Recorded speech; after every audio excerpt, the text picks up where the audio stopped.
በስመ አብ ወወልድ ወመንፈስ ቅዱስ አሐዱ አምላክ አሜን።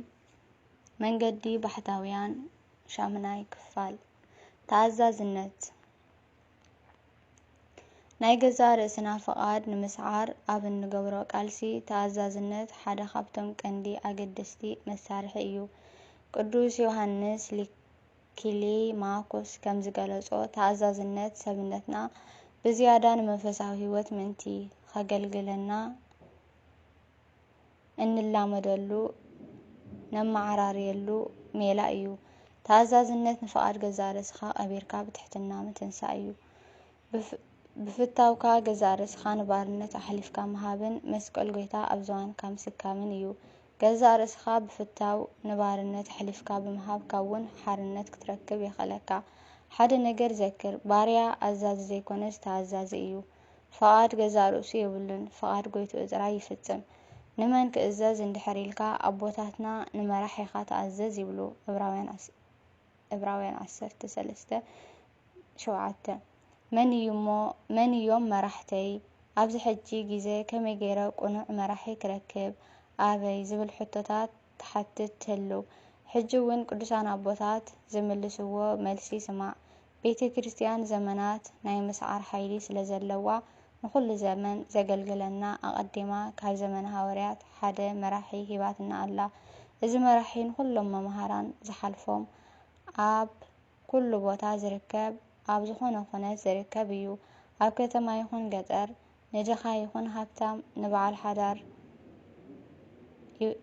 ንበዓል ሓዳር ዲኻ ዘይምርዑ ኣብ ኩሉን ንኩሉን እዚ መምህር ኩሉ ግዜ ምሳና ኣሎ።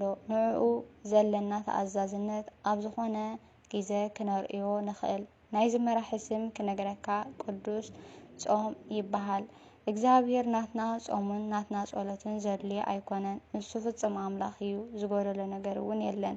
ካባና ካብ ፍጡራት ዘድልዮ ነገር ዋላ ሓንቲ የለን።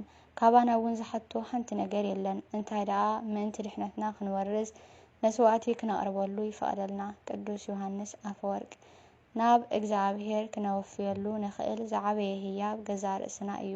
ገዛ ርእስና ክነወፍየሉ ንኽእል እውን ገዛእ ፈቃድና ምስ ሰዓርና እዩ። ነዚ እውን ብተአዛዝነት ጥራይና ክንገብሮ ንኽእል።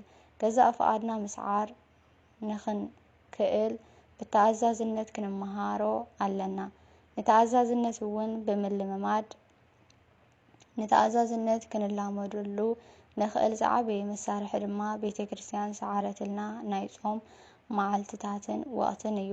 ብዘይ ጾም ካልእ ንተአዛዝነት ክንላመደሉ ዝከኣለና ብዙሕ መንገድታት ኣለው። እንድሕር ኣለሊናዮ እዚአን ነገራት ኣብ መዓልታዊ ህይወትና የጓንፋና እየን። ንኣብነት ሰበይትኻ ናብ ዝናብ ካፖት ክትማላእ ተሓተካ ከምቲ ዝበለትካ ግበር። ከምዚ ዓይነት ኩናት ተአዛዝነት ክትላመድ ዕድል ይኾነካ።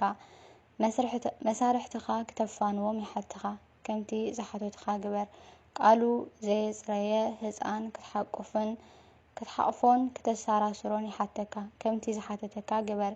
ከምዚ ብምጋር እውን ተአዛዝነት ተላመድ። ካብዚ ዝበለፀ ዕድል ኣይክትረክብን። ብሓቂ ተአዛዝነት ክትላመድ እንድሕር ደሊኻ ንኩሉ ዕድላት ተጠቀመሉ።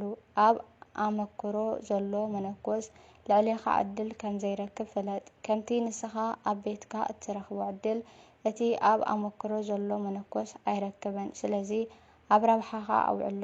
ኣብ ስራሕኻን ጎረባብትኻን እውን ተአዛዝነት ክትላመድ ዘኽእለካ ዕድል ክትረክብ ከለኻ ስቕ ኣይትበል፣ ተጠቀመሉ። ተአዛዝነት ንብዙሕ መሰናክል ዘፍርስ ሓይሊ ኣለዎ። ብዘይ ዕረፍቲ ንተአዛዝነት እንድሕር ተላሚድካ ልብኻ ናፃነትን ሰላምን ትረክብ። ተአዛዝነት እንድሕር ኣርኢኻ ኣብ ህይወት ዘለው እሾኽ ባዕሎም ይርሕቁ። ሽዑ ፍቅሪ ናብ ውሽጥኻ ይመልእ። ብተአዛዝነት ነቲ ኣብ ተሪር ድርዒ ኣሲሩ ሒዙካ ዘሎ ባህላዊ ጥበብን ትዕቢትን ምፅራርን ክትሰብሮ ትኽእል። ኣብታ ተራር ድርዒ ኮንካ ነቲ ናብ ነፃነትን ፍቅሪ ኣምላኽን ዝኾነ እግዚአብሔር ክትረክቦ ኣይካልን። ስለዚ ተአዛዝነት እትላመደሉ ኣጋጣሚ ክርከብ እንከሎ ተሓጎስ፣ ተጠቀመሉ እውን። ምእንቲ ብኾንቱ ውዳሴ ከይትወድቕ ግና ንኩሉ ኣስተውዕለሉ።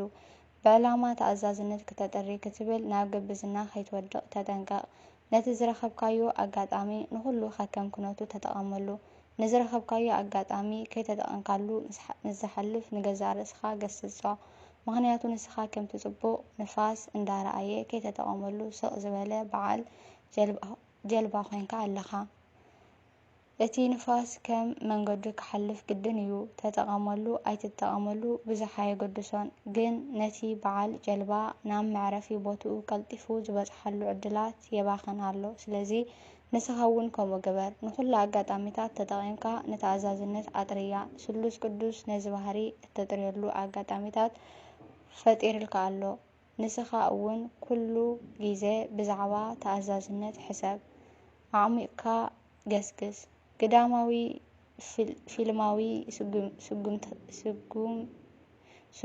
سقمتات نابتي اوشتي زفتزم كنات يمرحنا كم تحدى نشقرتي انت قلتنايو خالق اللات زصنحو مسرح مقلات مس قصلون نتوشتاوي اكل مالتي مستزرقه ناب برهان زبقلن اخر زركب كمو دما بتماساسالي نتي افاوي فيلماوي سقمتات ناوسدكا نتي قلاطات مستقلطو اوشتاوي كفلخانه سماياوي كفلي قلص إلكا كتموتا تخيل كم تتي وشتاوي كفلخا مس سماياوي كفلي حدن نسو سلازخانه بمبال قدوس يساق سرياوي يمهرنا نام معمو وشتخا اتيخا غزارسخا كتمرمر مس جمركا نتي حقنيا غصكا ጥራይ ዘይኮነስ ኣብ ውሽጥኻ ዘሎ ሓጢያትካ ክትምርምሮ እውን ትኽእል ነዚ ኣብ ማዕሞ ውሽጥና ዝርከብ ኩናት ናይ ሓሳባትና ጸለምቲ ገጻት ይብሎ ቅዱስ ሄሰኮስ ዘኢየሩሳሌም ቅዱስ መቃርስ እውን